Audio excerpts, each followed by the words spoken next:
for Jon Osaki. In addition, we have Don Tamaki, who is a civil rights attorney here in the Bay Area. He is dedicated to uncovering truth and advancing justice.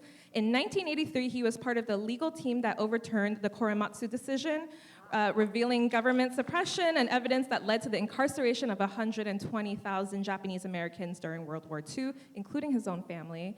As the only non-Black member of the California's Reparations Task Force, he brought lessons from the Japanese American redress movement to the cause of racial healing and cross-racial solidarity. Let's give Don Tamaki a round of applause.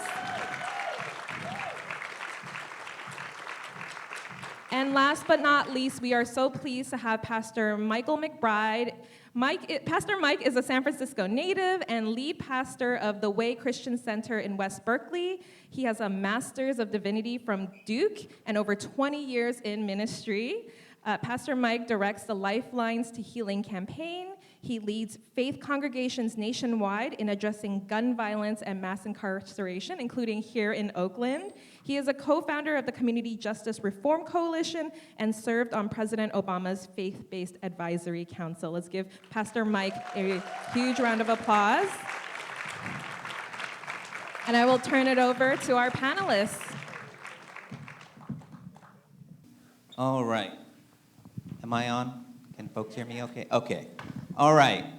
I just have to comment again. It is wonderful to see a full room of folks here to talk about these issues. I'm so pleased to have these two gentlemen here with me to be part of this conversation. I do have to make the point that there's also many, many women in the house as well involved in this work, and so we look forward to hearing from you as well. But Pastor Mike, I'll start with you. Just a very simple question about your reaction to seeing that film.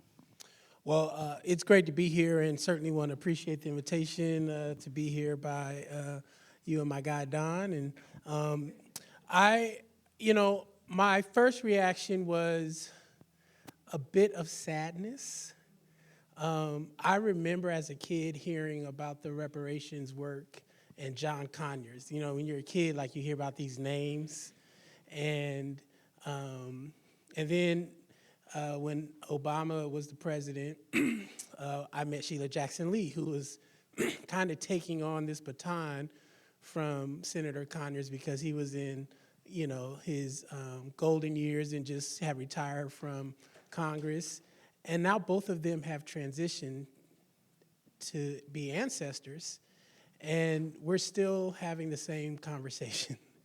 And I turned 50 this year, and I'm realizing that time is an enemy to achieving some of these much-needed reparative relief. People who have spent their whole life fighting for things are dying while they've not yet even seen much progress. And so seeing that, I can mention Ron Dellums as well, I'm starting to realize, man, I started out as a kid hearing about this with these freedom fighting legends, and now I'm sitting on stages or moving across the country, trying to convince people about the validity of such a historical harm and the reparative relief. So I feel sad and somber, but then I also feel grateful because I believe there's no greater thing one can do with your life than to fight for the freedom and liberation and justice of all people. And I'm glad that I stand on their shoulders, and I'm glad that all of us being here today appears to mean that we got a few more feet on the shoulders of these great giants to make it a reality in our lifetime. Thank you very much. So Donna, you've seen this a few times, but I'll give the same question to you. Well, bravo to Jon Osaki for doing this film. Really appreciate it. I think the important thing to me about the film is the need for cross-racial solidarity. Black people in California constitute 6% of the population, nationwide 14%. And this enormous centuries-old unreckoned with harm will not move. Congress has not shown the will to even study what happened, let alone do anything about it. And that needle of change is not going to move unless all of us, all the rest of us, get involved in this fight and understand that this issue relates to everyone. This is the meaning of democracy, what it means to be an American. People talk about multiracial democracy. You hear that all the time. Well, you can't have a democracy unless it is multiracial. And so, you know, basically, this is all about debts as well. And the country owes an enormous debt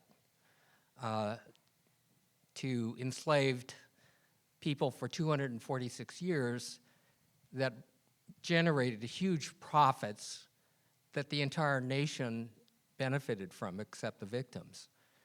Marginalized groups, including Asian Americans, including women, including immigrants, and others, benefited from the sacrifices made by civil rights advocates, mainly as young as teenagers and younger, who at their peril broke down the doors of exclusion so everybody else could walk through them. And Japanese Americans in particular, because I was involved in the Japanese American redress and reparations movement, owe a unique debt to black leaders who, you know, supported our movement for reparations when it would have been far easier for them to turn a blind eye to our request for help and instead say, what about us? What about us? And so I think there's a lot of reasons to be involved in this fight. Probably the most important one that the film brings out is that by lifting up this issue, you strengthen the nation, you benefit the entire nation. And I hope during our discussion we'll talk about current events and why it relates to reparations as well. Absolutely. And, you know, I just want to share, as the filmmaker of this project, I learned so much. And I was so grateful that my colleagues I work with in the Black community in San Francisco were willing to share this story with me. But I learned some really interesting facts that most of Americans don't want to talk about.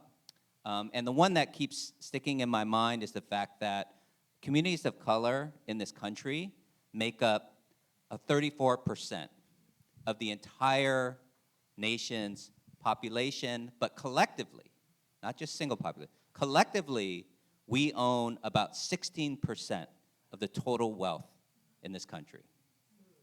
And nobody wants to talk about that. But to me, it really addresses the issue that, you know, this really is a fight for all of us, right? The issues, and there are so many intentional efforts going on in this country right now to suppress equity. And it is a challenge. I haven't seen that film in a few years, honestly, but it's hard for me. I go around the country talking about different racial justice issues, and to see how there's been such a backlash that efforts around the country to address equity are being suppressed right now, and it just reminds me of how much it's going to take all of us, and why I'm so grateful to see a full room here today to think about and talk about what we can do collectively together. So, Pastor Mike, I want to ask you the next question. If you could please share with the audience, what does the Black reparations movement mean to you, and what do you think it could mean for the Black community?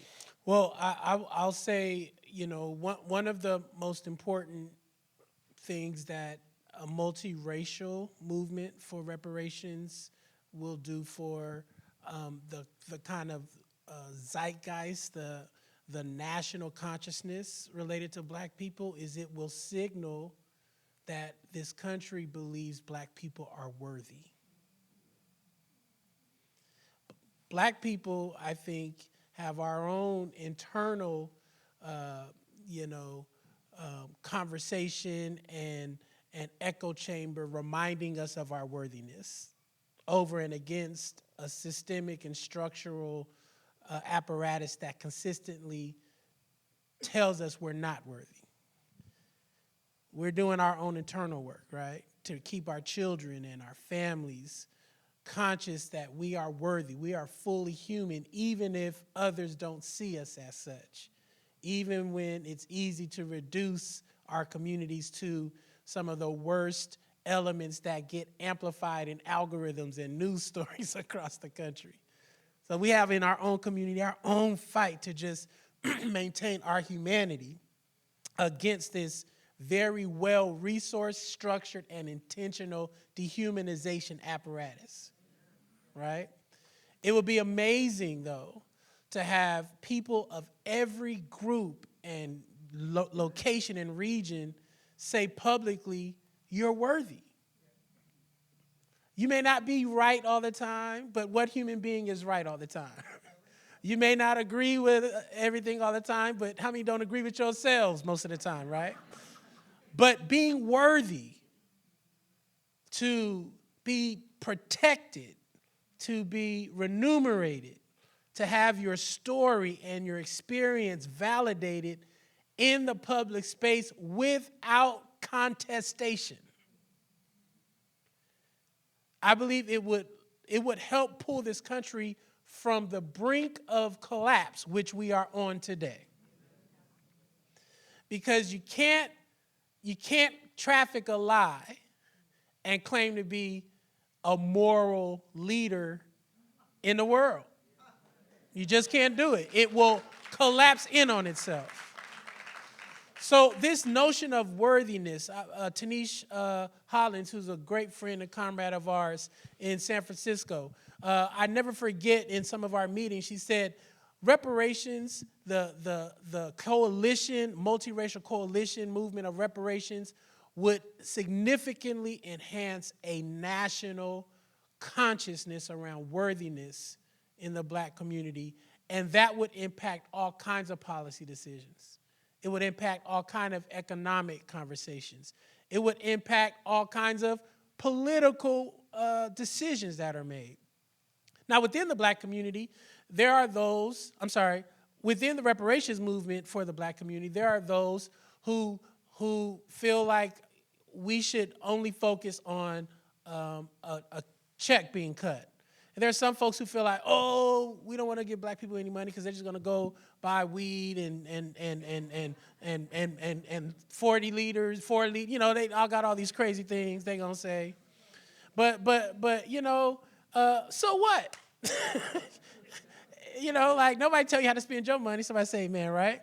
No. The point is, again, this idea that it should not just be a check is a part of, I think, our vision, but it should not be demeaned, that there should be cash reparations in a capitalistic economy to help stabilize our people who I want you to think about this. This year, our country celebrates 250 years.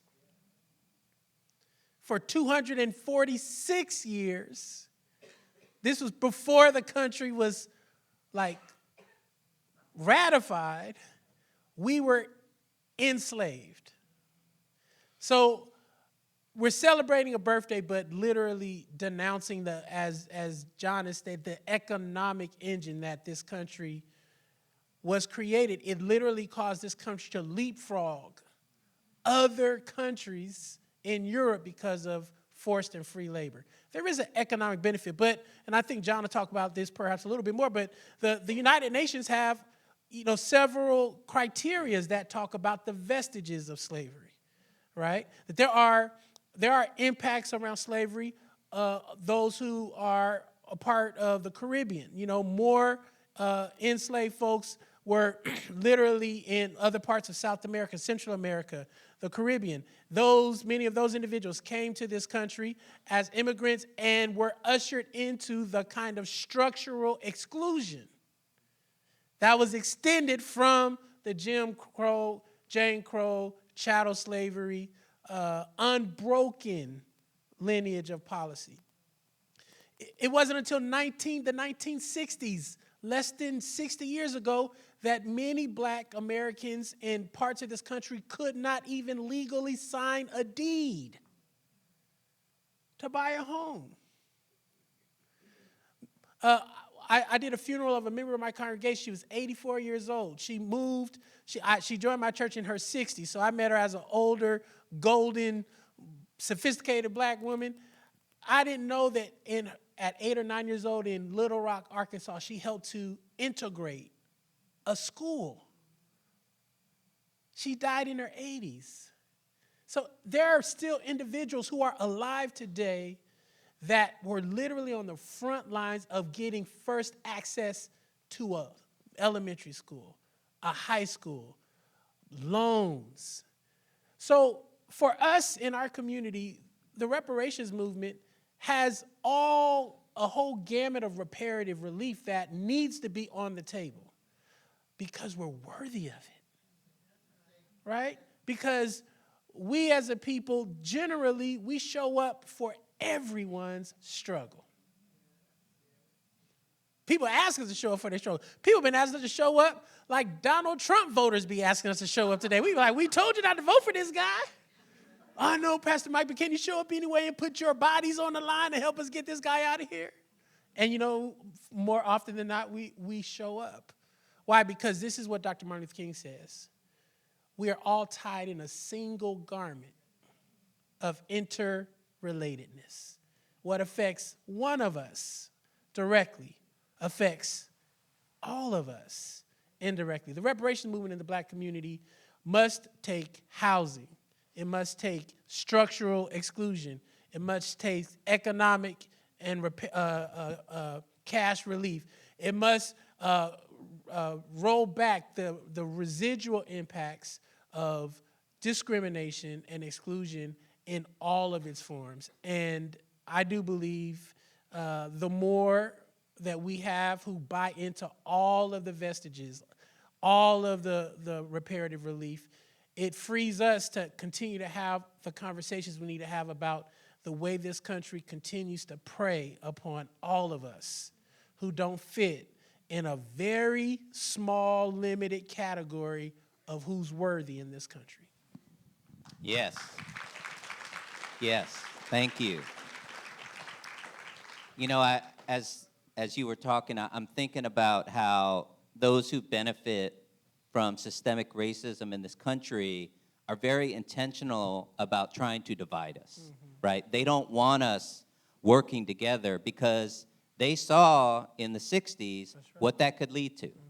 And they don't want that happening again. And so I want to turn to you, Don, as an Asian American. You know, what was it that made you decide to accept Governor Newsom's appointment to the California Black Reparations Task Force? Well, other than asking myself, who, me? Yeah, the same sort of reticence about doing a film about another community is, of course, I felt that as well. I have to say that I thought I was pretty well read about American history. Everybody on this 9-member panel considered themselves scholars in American history and black history. But what we understood after a 2-year deep dive into this, the harm, is not even close. One of the members, Reggie Jones Sawyer, who's assemblyman, had said he learned things that happened in California he only thought happened in the South. And his uncle was one of the Little Rock Nine that integrated Little Rock, Central High in defiance of the governor, a angry mob threatening to kill them just for attending public school, and 200 National Guards people. And so it was really an eye-opening experience. For me, it made me understand the connectedness of this. So I'm going to riff on this a little bit. I was very heavily involved in reopening Korematsu versus the United States and Japanese-American redress and reparations. And I lectured about it, I taught about, and I used to teach it more or less as sort of a standalone example of anti-Asian hate. And maybe the origin of that, I'd start, in 1882, the Chinese Exclusion Act, or 1913, the passage of alien land laws preventing Japanese immigrants from owning property, or 1942, the roundup of the process begins. But after going through this 2-year process of looking at this racial pathology, this has an origin, and it's not 1942, and it's not 1882, it is 1619. And to sort of, jump on to what Pastor Mike was saying about dehumanization, slavery has been in the world for thousands of years, but it was only in the past 500 years that Europeans developed an extreme form based on race that was permanent, that was inheritable, in the words of Martin Luther King, thingifying human beings. And once you can thingify a human being, to dehumanize them, then the oppression of any other group is easy. So let me give you an example. So Civil War ended in 1865, slavery ended, but onward came near 100-year period of Jim Crow exclusion. I mean, some folks in the audience, my vintage, we grew up at the tail end of Jim Crow, where segregation, exclusion were rampant. Redlining was still going on. Lynchings and racial terror were not uncommon. And in more than half the states, interracial marriage was a felony. And this, we came of age during that process. And in terms of how this affected everyone, that by the 1920s, California was known as a strong Klan state. I didn't know that, with big Ku Klux Klan chapters in Oakland, San Francisco, Los Angeles, Riverside, Fresno, Anaheim, San Jose. Turn of the century, that's when our Japanese Americans, Chinese Americans, South Asians immigrated into that originally anti-black milieu. And unsurprisingly, a slew of anti-Asian legislation was passed. And so because of the of this process being normal, of this exclusion, of this dehumanization, nobody questioned the roundup of Japanese Americans. Mm-hmm. We have very few allies. And of course, the American public, the newspapers, politicians all thought, what is the problem? And as we reflect on, people being snatched off the streets and from their homes, and the dehumanization that's going on, and we're all, recoil in horror over that. After serving in the task force, I'm reminded that this racial pathology has an origin. And it begins in 1619, and it's just morphed over time to put other people in the crosshairs as well. And we're seeing this basically in real time now. So I think that's a very important message of this film, but also because it shines a light on what we're dealing with. This is a racial pathology that has deep, deep origins. And, that jarring image of January 6th January 6th Confederate flag-toting insurrectionists smashing their way into the Capitol and longing for a racialized social order that really should have ended with the Civil War, tells us that slavery and its lingering effects still impact the nation today. So I think that's why, personally, Asian Americans and other groups need to be in this fight. It's good for the country, but it's good for everyone. It's good for us. Can I just add one Absolutely. more thing? Yeah, clap it up for Don. I mean, this is some freedom fighting guy right here, man. I'll also just add, it's important to realize that to own a slave required a significant economic position in this country. You had to be someone of particular wealth. But to uphold the racialization and the hierarchy, you didn't need to be a person of particular class or wealth. You just needed to be willing to go along with it. There were various forms of structural support that people of low wealth played. Slave catchers, police officers, store owners. They didn't own slaves, but they were okay with the racial hierarchy.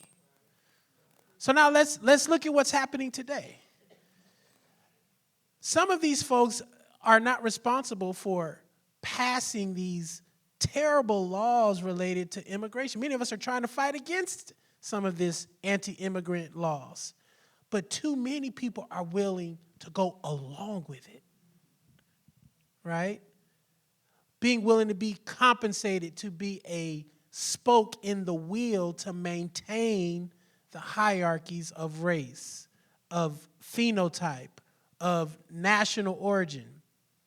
And so to Don's point, I think it's so important to understand that the interconnected nature of this will free us all. It will free all of us from having to opt into something that literally erases our own humanity in the process. As a follower of Jesus, as a faith leader, I want to be a part of every single movement that restores us to full humanity. And if there is ever a project that we are being invited to participate in that asks us to deny the humanity of another human being, we ought to all say, I will not comply. I will not cooperate. I will resist it. And I believe this is one way for us to have a project-based learning movement to resist the erasure. And this administration is attempting to literally retell history, tearing down the monuments, tearing down the stories, saying things publicly like we must not talk about the civil rights movement because it makes white people feel bad. Can you believe a president? What kind of guy we got in this White House? Lord have mercy. Last thing I'll just say quickly, it's so easy to point to Donald Trump and to the Make America Great Again voters. But how many know Donald Trump and MAGA does not run the Bay Area? We're not electing Make America Great Again voters, so far as we know, to the mayor's offices and the state legislature and the governor's office and the city council. So we must all continue to ask ourselves, how do we uncover our own versions of complicity, regardless of our racial background? Because some of this stuff can be so internalized that it runs like those apps on your phone that you forgot to turn off. Hello, somebody. And it operates in sinister ways. And so our invitation is sometimes what you don't name will not be overcome. As Don powerfully stated, some of us did not know the depth of this legacy in our own country, and it happened to some of our family members. But the more we became educated, the more we participated in undoing the harm, then you yourself become free. So may we all be free together. That is, I think, the offering for us.